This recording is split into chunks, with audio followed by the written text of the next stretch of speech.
안녕하세요. 법무법인 신촌의 임채근 변호사입니다. 헌법재판소가 오늘 김건희 여사의 도이치모터스 주가 조작 의혹 사건 부실 수사를 이유로 탄핵 소추된 이창수 서울중앙지검장 등 검사 3명에 대한 탄핵안을 8명 전원일치 의견으로 기각하는 결정을 내렸습니다. 이 사건 5가지 핵심 쟁점에 대해서 알아보겠습니다. 첫 번째, 검사들은 탄핵 사유가 모호하고 탄핵 소추권을 남용한 것이므로 부적법 각하해야 한다고 주장을 했습니다. 탄핵 사유가 모호하다는 부분과 관련해서는 검사들이 방어권을 행사할 수 있고 헌법재판소가 심판 대상을 특정할 정도로는 탄핵 사유가 정리됐다.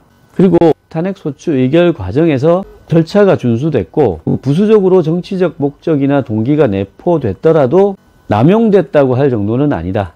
이렇게 정리할 수 있겠습니다. 두 번째, 김 여사를 대통령 경호처 부속청사에서 조사한 것이 특혜인가? 대통령 배우자를 조사하는 경호상 어려움이 있을 수 있기 때문에 전례에 비추어서 다른 장소에서 조사한 것이 부당하게 편의를 제공한 것은 아니다.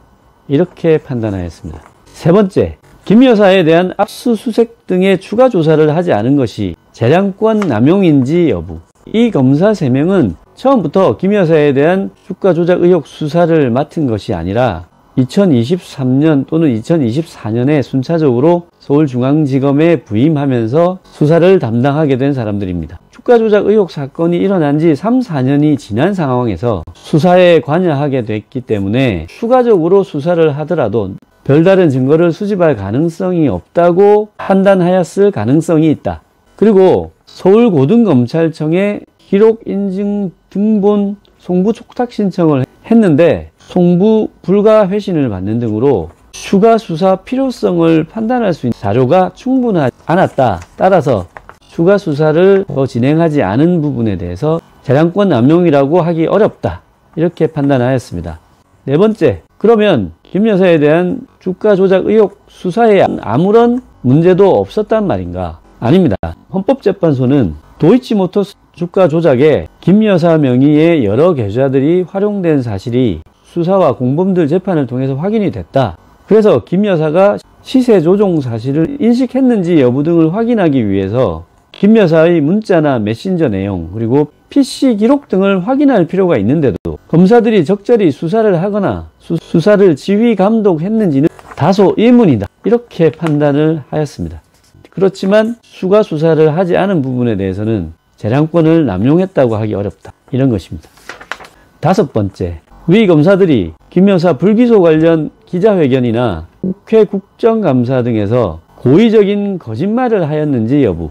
도이치모터스 사건에서 영장 청구를 했으나 기각되었다. 이렇게 발언을 했는데 사실은 코바나 콘텐츠 협찬 뇌물수수 의혹 사건에서 한 것으로 밝혀졌습니다. 도이치모터스 사건에서 단순한 계좌주에 대해서는 압수수색 영장을 집행한 사례가 없다. 이렇게 말했는데 알고 보니 실제로는 이 땡땡이라는 계좌주에 대해서 압수수색 영장이 청구가 됐었다는 것이 밝혀졌습니다.